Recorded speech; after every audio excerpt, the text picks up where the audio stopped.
Hello, everyone.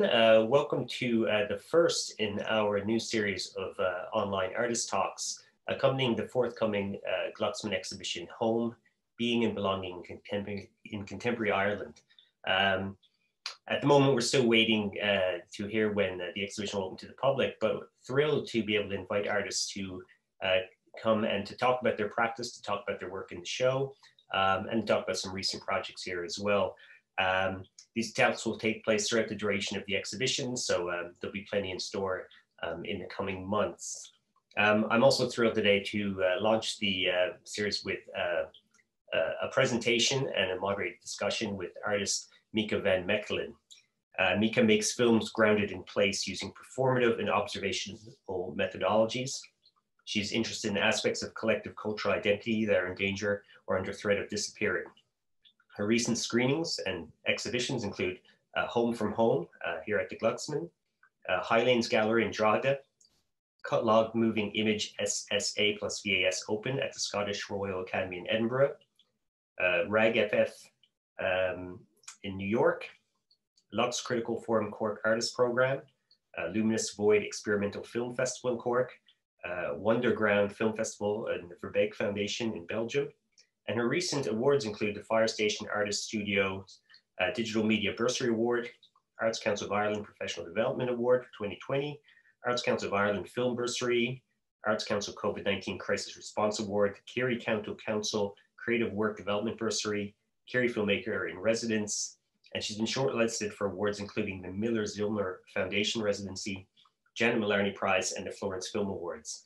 And she'll also be giving a film masterclass at the Glucksman on Saturday, March 13th as well. So the way the format works, for those of you who are unfamiliar with it, we have a pre-recorded presentation by Mieke.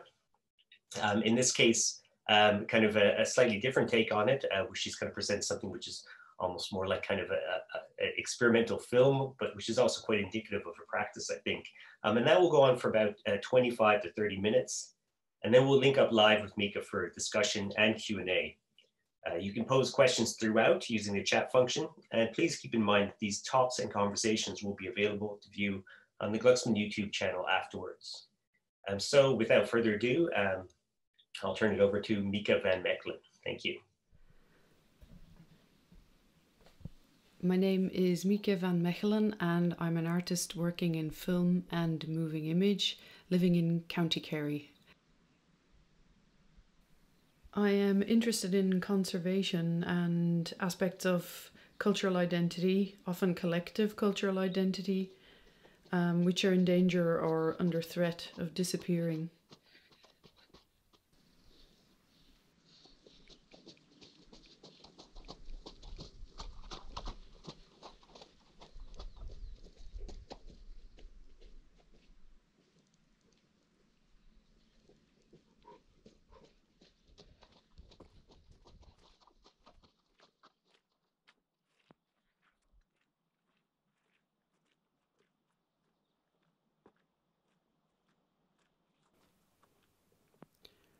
I often capture these moments at critical stages.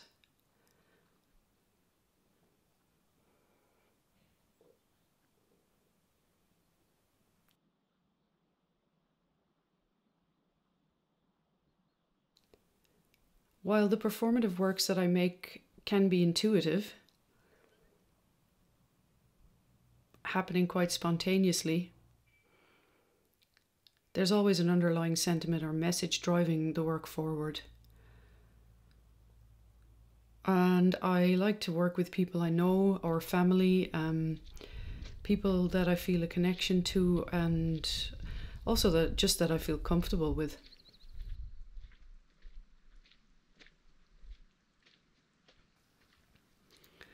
A common theme throughout is a sense of connection to the land, and the interdependence of humans, animals, and the environment.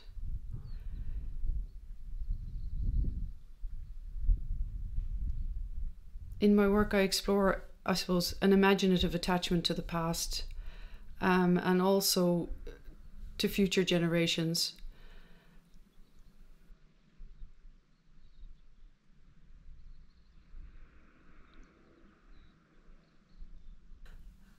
My parents came from Antwerp. I was born there, and I did live in Belgium for a couple of weeks, but really the first 6 years of my life were spent in Holland. And we lived on the edge of a large-scale protected salt marsh wilderness, really. It's an area situated in the River Scheldt estuary. So it's kind of neither land nor sea. A tidal area. There were a number of villages beneath the sand. This happened because of heavy storm floods in the 14th and 16th centuries. And there was also a big flood in the 1950s, which caused a lot of destruction.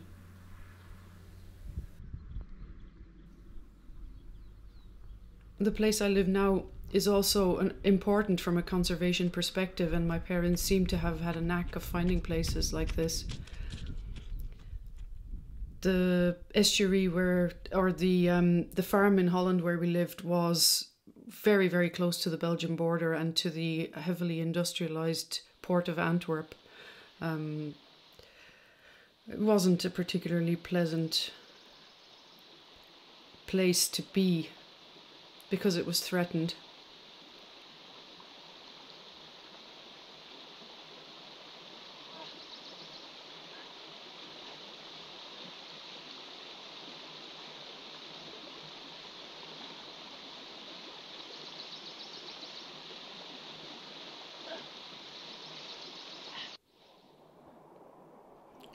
I believe that the landscape we grow up in forms part of our individual identity and constitutes a key point of comparison for considering subsequent places in later life.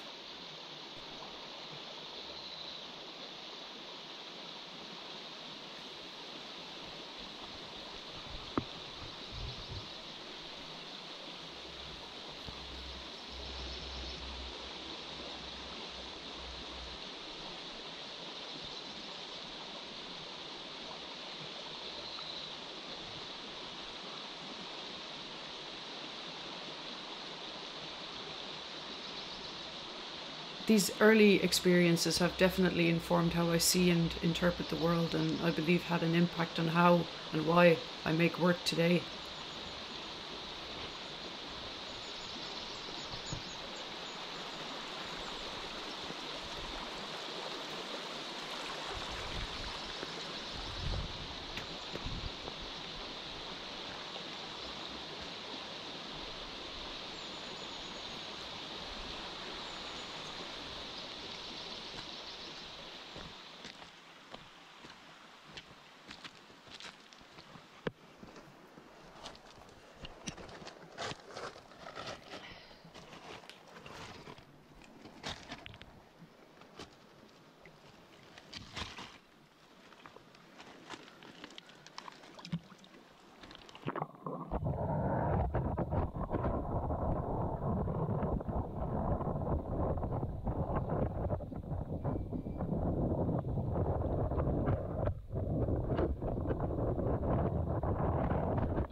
Everybody has something to say, and nobody is really listening.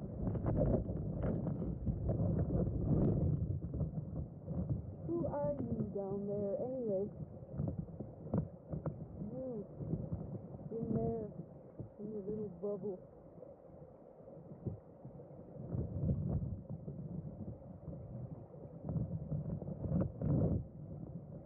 You're underwater. It's cold in there because it's river water. Ik denk dat ik soms kan spreken, want ik ken het eigenlijk. Maar ik kan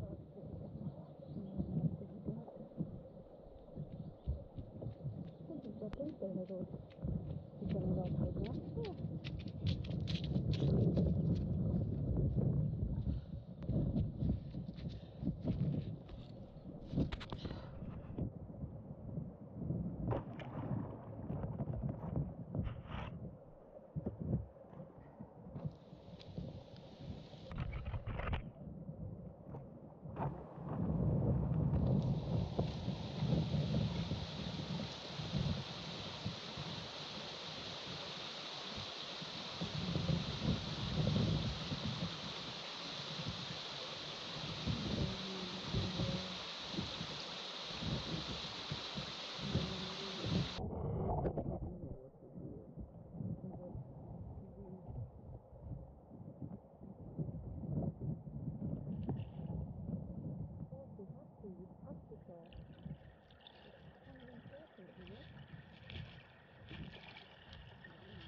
Coming from Flanders, I do feel, and probably will always feel, this connection to a rich visual culture.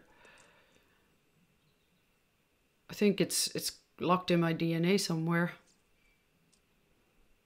I painted for many years before concentrating on moving image and film. It wasn't until after an MA at Crawford that I realised the potential, and I translated this way of seeing into film.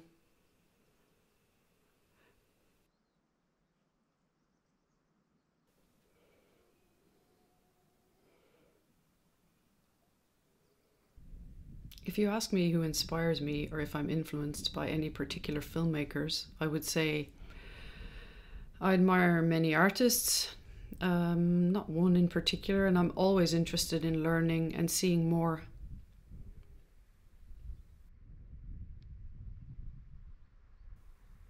I'm not a film buff or an expert on that front. I do love films that are experimental in approach and subject matter, and I don't tolerate a lot of mainstream viewing material. I like things that challenge and make me think, and sometimes for days, weeks, or months after I've seen them.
I'm particularly interested in the relationship between sound and image in films. It's an aspect I find really fascinating.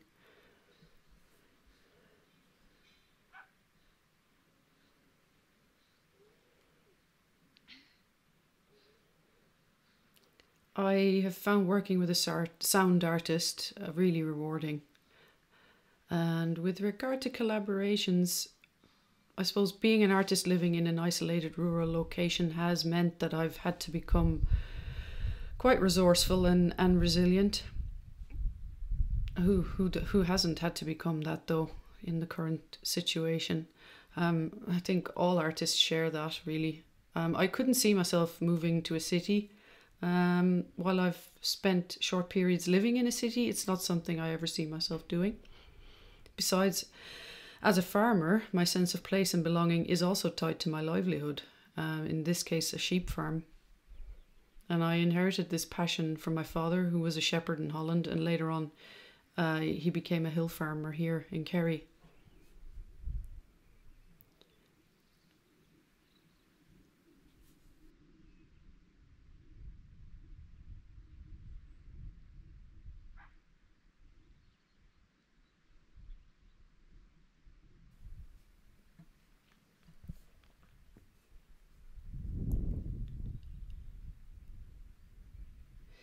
I was advised on numerous occasions that being located away from an urban centre could be a major drawback for an art career. This was irrelevant, really. I wasn't going anywhere and I had a compulsion to make work, so the answer was pretty simple.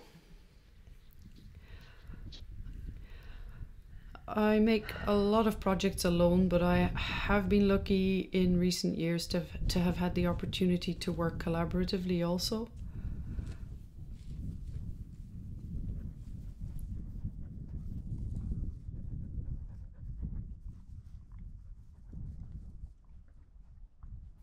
I've learned that finding people you can trust and who completely understand what you're trying to achieve is the biggest challenge.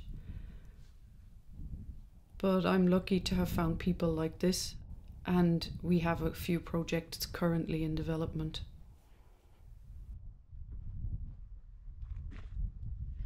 Yes, the Digital Media Bursary Award at Fire Station Artist Studios, like so many things, is currently sort of on hold. I've been busy researching, and in contrast to my normal routine, the film that I intend to make will be based in an urban landscape. One of the pluses of lockdown has been this time to read, to think, and also to make contact with curators overseas. 2020 has been challenging but also very rewarding. Quite a lot happened.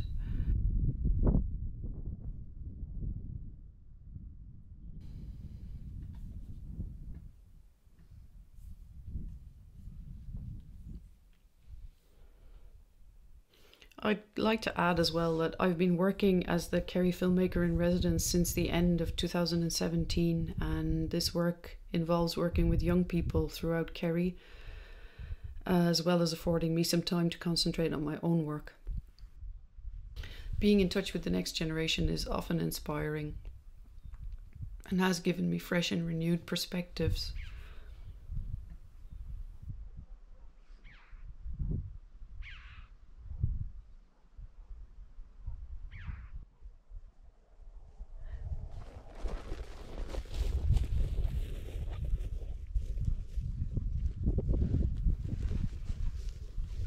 The work Residual Minority, which was selected through an open call for home, being and belonging in contemporary Ireland,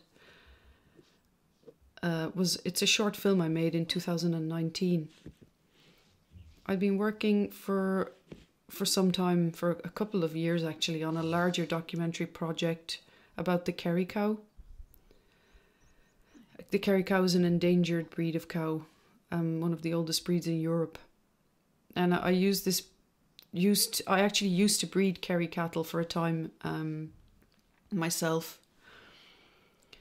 But both the breeders and the animal itself are representative of a residual culture it's in essence dying out.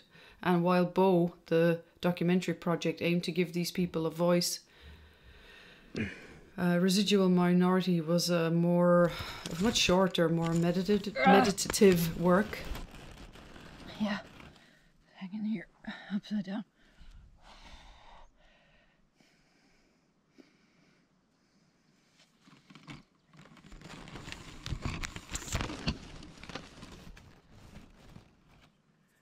Hi, how's it going? Down there. It just seems to me that humans seem to think they're distinct from nature. We do. A lot of us do, and this illusion is probably one of the biggest challenges to sustainability. And the cattle in this film are part of a cultural identity, as I've said, that's under threat. And for me, they symbolized the possibility of some sort of resistance against the competitive economic order, this threat from industrialization and globalization. And the people that breed Kerry cattle they're quite caring. They breed them because they can and they want to, not for profit. And it's a bit of a sacrifice. And I just think it's commendable, and I think we all share a responsibility, because the future generations are going to inherit what we leave behind, including the consequences of past environmental use and abuse and the exploitation of land and animals. And if we can just embrace an element of a revitalization of this way of living, it might be some form of an alternative.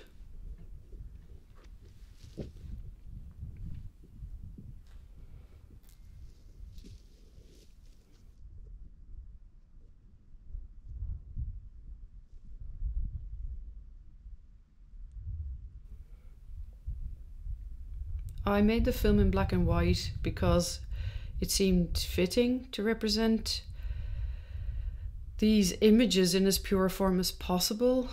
The work is short, it's simple, it's about an intimacy between humans and animals, a way of life, a timelessness, about something ancient.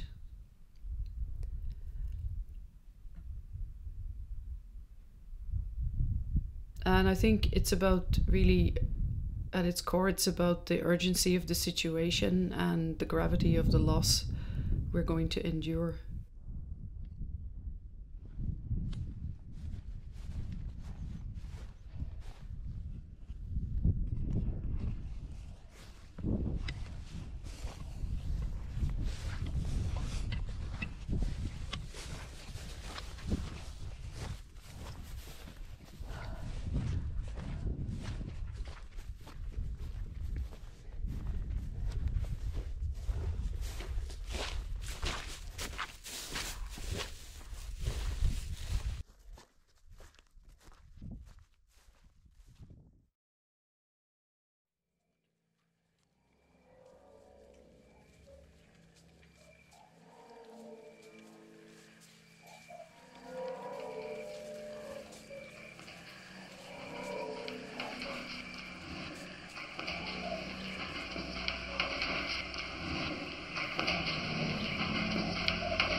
Hi, welcome back, and welcome, Mieke. Thanks, Chris. Thanks for having me. Our pleasure. First of all, thank you so much for the really kind of remarkable talk. I hesitate to even call it a talk because it's almost like a work of art in its own right. And I wonder if maybe just the start, you could tell us a little bit about why you chose to kind of present your practice in this way. Maybe tell us a little bit about some of the footage there and its provenance. I know obviously the ending clip was from Residual Minority, but maybe just if you can kind of go through a little bit of some of the things we saw there in terms of these kind of performative kind of footage clips, and why you felt this approach kind of exemplifies your way of working. Well, it's all filmed on my land, as you can tell. It's not great land. It's quite rough, and it's what they call disadvantaged land. So it's my space, it's my place, it's where I feel comfortable. And I like to, I suppose it's part of my practice. So it seemed natural to show where, I suppose, where the root of my inspiration comes from. The situation at the moment as well, I just felt like breaking out there and just letting go for a while. We're all so contained and stuck in front of screens at the moment. I know I showed my work on a screen, but it just seemed like a nice way to present what I do, really, give an insight. I mean, it's very evocative, I think, of the way you work, and also your connection to the landscape and to this environment, and also your connection with farming, of course, as well. And you mentioned in the talk, obviously, the importance of collaboration, working with sound artists, but also all the people that it takes to make a film piece. But I do want to kind of go back to this idea of this solo performance or this kind of action. And the way it forms kind of a key motif in certainly some of your work.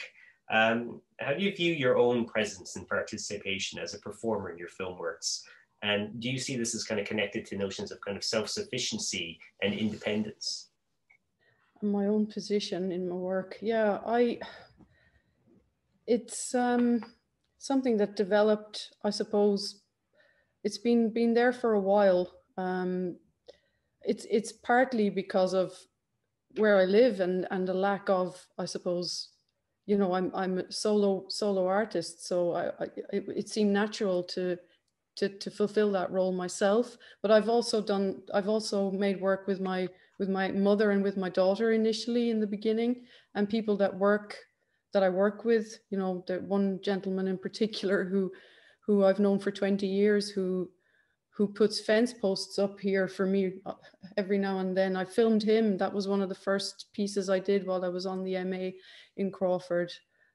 So yes, it's definitely all very connected. The life that I lead and my work, the whole thing is really one whole. The practice incorporates all of that, definitely.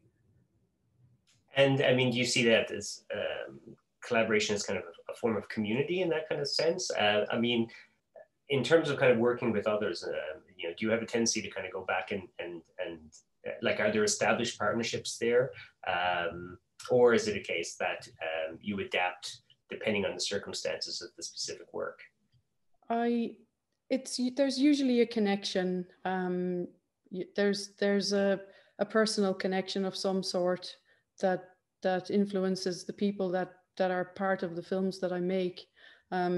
So the more performative works, I tend to do those often myself, and then the more documentary based works, I usually through some connection, I build up friendships that often continue long after the films have been completed. I think the potential is there perhaps to go back to some of these people and maybe make another project maybe 10 years afterwards. I haven't done that yet, but well, that's not true. I have actually recently done that with that one individual that does the fencing. So yeah, I've kind of lost the thread of the question. It's okay.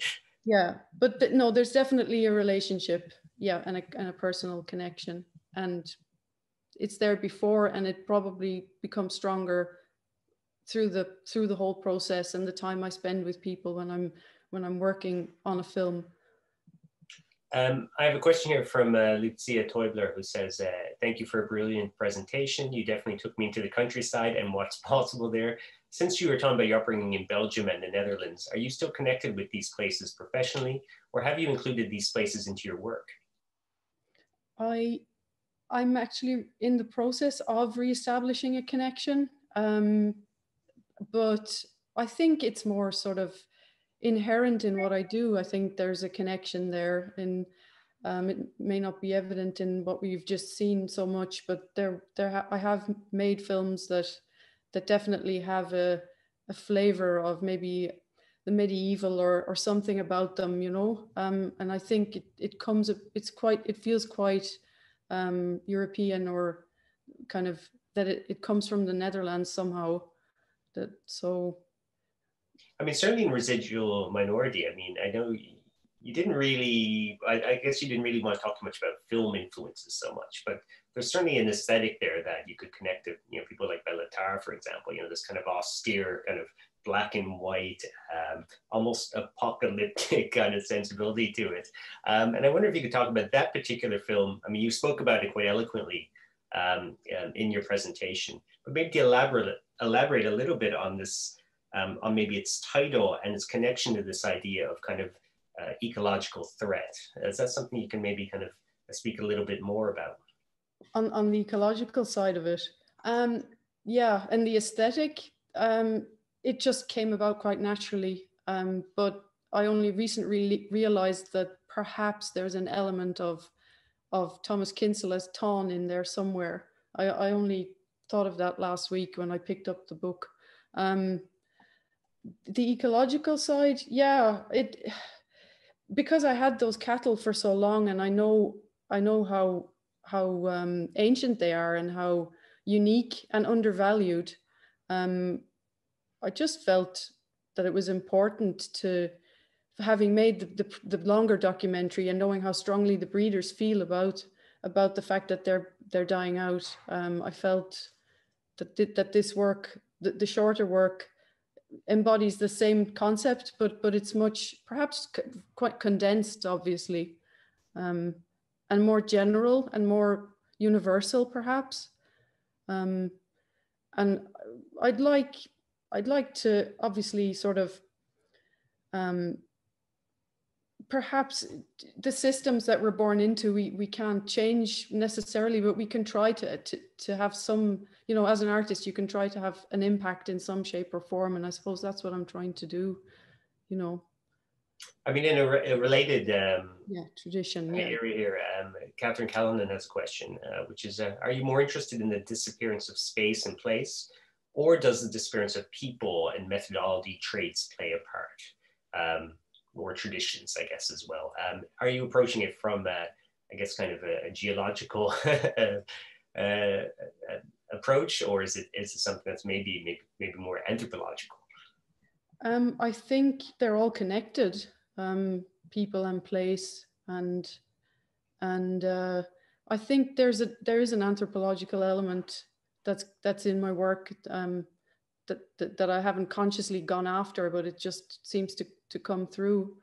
You know, so many things come through philosophy, sociology, this idea of industrialization, you know, all of the globalization, all these things come in. My research for my work kind of happens naturally. I go out and I make the work, that's as I encounter it, and that kind of, it very much directs itself in that way, you know. Maybe to kind of talk a little bit about the practical nature of your work, and a question here from one of our audience members, who says, you capture beautiful images. I agree. What kind of equipment do you use and why?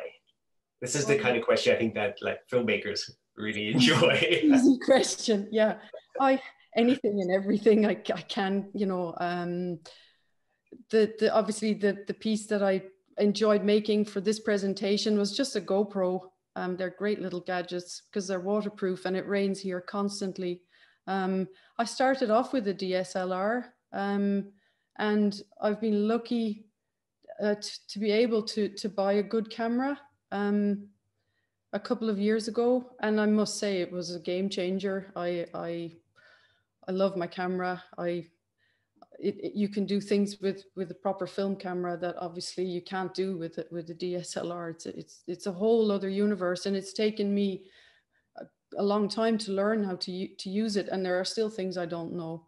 So an analog I don't use. I haven't had the chance to learn how to do that. It's something I would like to explore perhaps as well in the future. So. I wanted to ask you something here about, and particularly, I'm thinking here of the work you showed as part of Home from Home, but also some of the film clips in the presentation you showed, and this kind of some of the tactics, I guess, that you use in your filmmaking, primarily techniques of kind of repetition, of kind of long takes, but also then quick cuts as well. And do you see this approach as maybe indicative of, of your everyday life, of this kind of cyclical nature of agriculture and, seasonal change, the continuity of the day-to-day life outside of urban settings? Is there a marriage happening here between kind of your formal aesthetic and the circumstances of your practice and your everyday life? My formal aesthetic. Well, I mean, my life is so hectic. I suppose maybe that's reflected in what I made in this presentation. I don't really know how to answer that one. That's okay. Yeah. But what about them? Sorry, Chris. I tend to just make films as I feel they need to happen, and they don't always end up. I don't follow a formula really.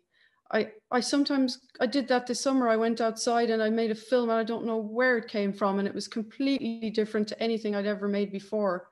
And yet, when I showed it to some people that I trust who can look at my work, they said, well, it is completely different, but there's still an underlying connection there, and it all comes from the same place. So I can see that. I can see that, I think, in your work. I mean, one thing, and when I think of, your presence and your kind of role in some of the footage that you showed there, I mean, do you still think of yourself as a performance artist to some extent?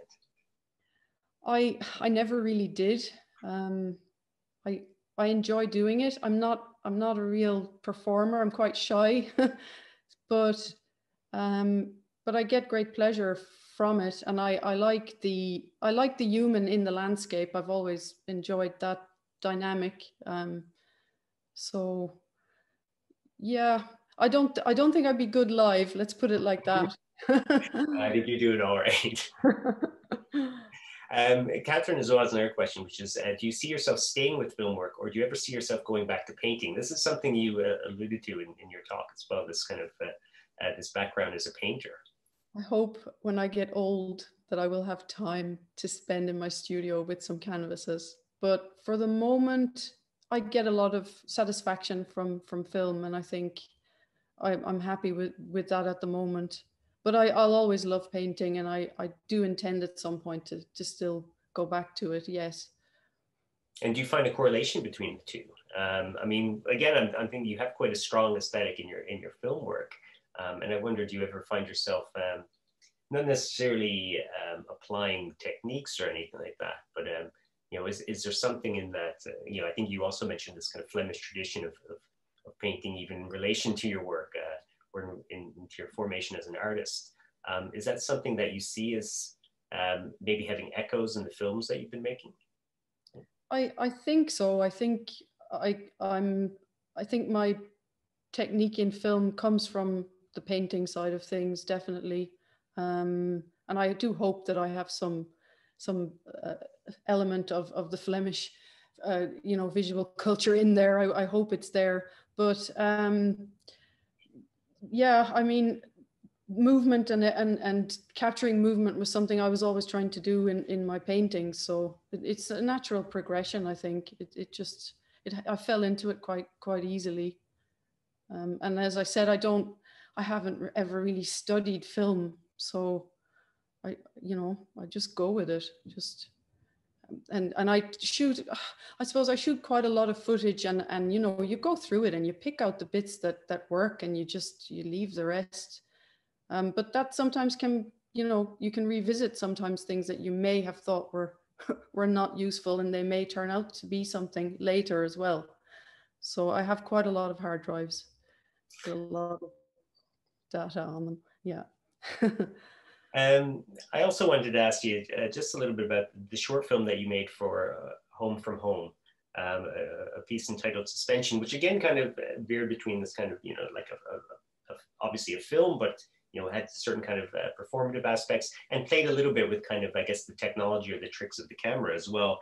Can you tell us a little bit about this particular work, where this idea came from, and how it maybe suited the project brief, which was actually around the idea of kind of COVID-19 restrictions and this kind of impact on daily life? Well, as far as I remember, you requested a response to the situation. It was within, I think, a week or two of pretty fast, yeah. pretty quickly.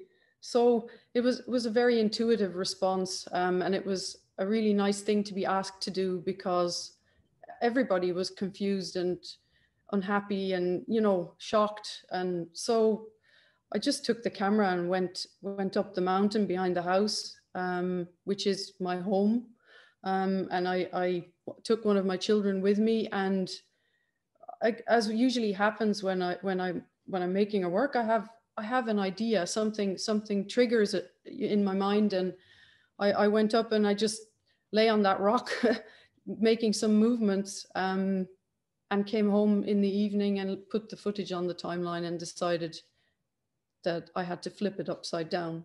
And that's where the whole thing became activated and made sense. So that was, and it was just a very emotional response to the situation. And I'm glad I had the chance to make it. If I hadn't been asked, I would never have done it. So. Yeah, I thought it was a really stunning work, and kind of just this beautiful gesture, which in some way really did capture that kind of sense of disorientation that I think everybody was experiencing, and to some extent is still experiencing.